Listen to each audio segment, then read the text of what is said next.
What's your best moment ever with Tony Yayo? We was overseas and at the MTV Awards in Morocco.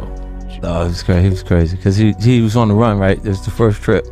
Yeah, he was supposed to go in or go on the trip. Which one you gonna do? He's like, come on, we going, man. You crazy? I ain't going to jail now. Oh no, he had fake. He had fake passports, everything. He went to jail for that. Roll-ups, looks in an envelope, opens the passport. It has someone else's name in it. And they knew that wasn't his name. Yeah, and they're like, where did you get this? This is why people look at rappers stupid. They be like, this guy was making $250,000 in a couple of days. You know, Jamie would be like, I'm investing that in the business. But they look at us as stupid because they like, yo, he bought a car, he bought a chain. You look dumb, bro. So Fifth is the type, he'd be like, Fifth will buy AP, he'll buy a Cullinan or whatever. But he'd be like, if the money get too high, like $2 million, like Mayweather, I've been around Mayweather, he might buy a chain or a watch for $1 million. Fifth ain't really gonna do that. Crutches and shit. 50 got stabbed that day, right? He didn't get stabbed, right? Shut the fuck up with that shit. Okay. He got cut. Motherfucker had a scratch. He got. Someone who grew up with Tony Yayo just went on camera and said this man got smacked at a dice game. And not just smacked, guns came out. It turned into a full Wild West situation in the middle of New York City. And here's what makes this hit different from your average internet rumor. The person saying it isn't some random guy running his mouth online. He knew Yayo as a kid. He was there. He moved in those same streets. That's the story we're breaking down today. But before we get to what was said, you need to know who Tony Yayo actually is. Because the full weight of this story only lands when you understand where this man came from. Tony Yayo, real name Marvin Bernard, was born on March 31st, 1978 in South Jamaica, Queens. And when I say South Jamaica in the late 80s and early 90s, I'm talking about one of the toughest pockets in all of New York. Poverty everywhere. The drug trade was right outside the front door. Violence was something you learned to read before you fully understood it. Yayo's parents were Haitian immigrants. His mother worked her way up from nurse's aide to registered nurse, holding the family together. His father used to warn him to stay off the boulevard. Yayo laughed about it in interviews later, saying that same warning made him want to go there more. And that same boulevard his father told him to avoid? That's exactly where he ended up getting arrested. His father saw it coming, and it still happened. That's how powerful those streets were. By 15, Yayo had dropped out of school in the 10th grade and was on the block selling drugs to help support his family. A year later, his parents split up, father was gone. And on those same streets, he ran into two kids who would change the course of his life. One was a kid named Boo Boo, who the world would come to know as 50 Cent. The other was Christopher Lloyd, who became Lloyd Banks. These three were inseparable, hustling together, just trying to survive in a neighborhood that swallowed people whole. Yayo has talked about watching 50 Cent operate even back then, said 50 had something like 20 of his own people working for him as a teenager. That's not a regular dude. That's someone operating on a completely different level before the music ever existed. By the early 2000s, the three of them had formed G-Unit, grinding on the mixtape circuit, building city block by city block. Then 50 Cent does the impossible. He signs a massive deal with Aftermath and Shady Records in 2002. Dr. Dre and Eminem co-signing him, the biggest deal in hip-hop at that moment. G-Unit was about to go global. And where was Tony Yayo? He was in jail. On December 31st, 2002, literally New Year's Eve, Yayo and 50 were both arrested on weapons possession charges. But during the background check, police found an outstanding warrant from a previous weapons charge on Yayo specifically. By early 2003, he was sentenced, and he sat locked up all the way into 2004. Meanwhile, 50 Cent drops In Da Club and goes supernova. Get Rich or Die Tryin' sells over 800,000 copies in its first 4 days. G-Unit's Beg for Mercy goes platinum. The crew is selling out arenas on every radio station, on every TV screen. And Tony Yayo is watching all of it from inside a cell.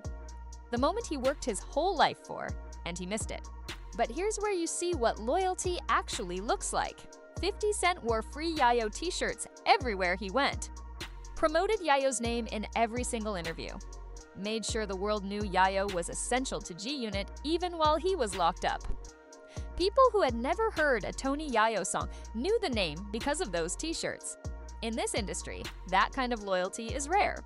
When Yayo finally got out, his debut album Thoughts of a Predicate Felon debuted at number 2 on the Billboard 200 in August 2005. Off the strength of the G-Unit machine and the loyalty of his crew, the streets never forgot his name.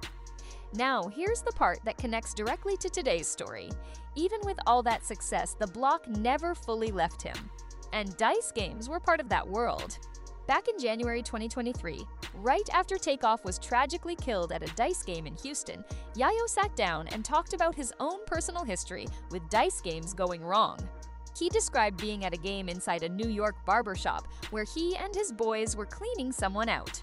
When it was over, the guy who lost everything asked for a walk, meaning a portion of his money back so he wouldn't go home completely humiliated.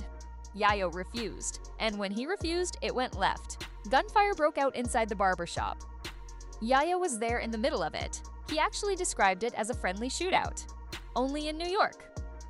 So Yayo himself has already told the world that dice games turning violent is not foreign territory for him.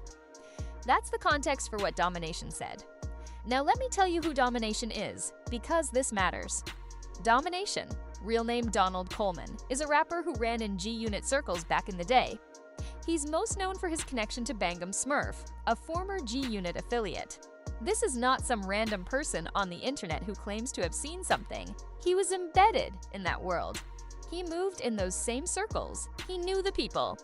When he sat down with Cam Capone News on May 23, 2025, he established from the jump that he's known Tony Yayo since they were kids, that they came up on the same block, in the same streets. The host at one point referred to Yayo as Dom's big homie, meaning someone he looked up to above him in the street hierarchy. Domination shut that down immediately. He said he never looked up to Yayo a day in his life. That before the fame, before G-Unit, before the platinum plaques, Yayo was just an ordinary hustler on the block. Nothing more, nothing less. That statement sets up everything that follows perfectly. About 13 minutes into the interview, Domination described a specific incident. Tony was at a dice game. He was rolling with somebody, things went left, he got smacked, guns came out. Domination called it a Wild West situation. He wasn't vague about it. He described it with the kind of texture that only comes from someone who was actually present. The guns coming out, the chaos, all of it. Now some people online pushed back, said Domination was reaching, looking for attention, that the interviewer was fishing for drama. That's a fair point to raise. Not everyone who makes a claim in an interview is being completely truthful. The hip-hop interview world is full of people who exaggerate for a moment of shine. But here's the thing. Domination wasn't saying this happened to him. He was saying he witnessed it. And the broader internet reaction wasn't really disbelief. Most people in the comments and forums where hip-hop culture gets discussed, the reaction was closer to, "This tracks. This feels consistent with what people already knew about that era and those streets." Which brings us to why it actually matters beyond the surface-level drama. G-Unit's entire brand was built on authenticity. These were real dudes from real streets who lived real lives before the music. 50 Cent got shot 9 times. He got dropped by his label and hustled his way back. The Free Yayo campaign worked because people believed Yayo was a real one doing real time while his crew blew up. That narrative had weight. When Domination says that before all of that, Yayo wasn't feared, wasn't commanding, was just an ordinary dude doing what everybody was doing, that creates friction. Not because being ordinary is shameful. Most people from South Jamaica in the 80s and 90s were just trying to survive. Being ordinary just means you were human. The friction comes from the gap between that reality and the image. And the internet feasts on that gap every single time. As of right now, Tony Yayo has not publicly addressed Domination's claims. No social media response. No interview clapback. Nothing direct. That silence could mean a few things. Either he doesn't think it's worth giving the story more oxygen, and sometimes silence genuinely is a power move, or he'd rather leave certain things exactly where they are, in the past. What's worth noting is that Yayo is still active. His co-hosts a podcast called The Real Report alongside Uncle Murda, which has been doing well. He recently announced that the G-Unit Reebok sneakers are coming back. There's still real movement around the G-Unit brand. And the fact that a story dropping about him on Cam Capone News sends the internet into a frenzy says something on its own. Tony Yayo still moves the needle. If he ever does respond to this, the most powerful move wouldn't be a denial. It would be to own it. Say, yeah, dice games go sideways. This is what those streets actually looked like. That kind of honest, unflinching response would resonate more than any managed PR statement ever could. The block has its own memory, its own receipts. And in the age of interview platforms that exist specifically to pull these stories out, the chances of them staying buried are basically zero. Drop it in the comments. Do you think Domination is telling the truth? Or is this someone getting their 15 minutes off a bigger name?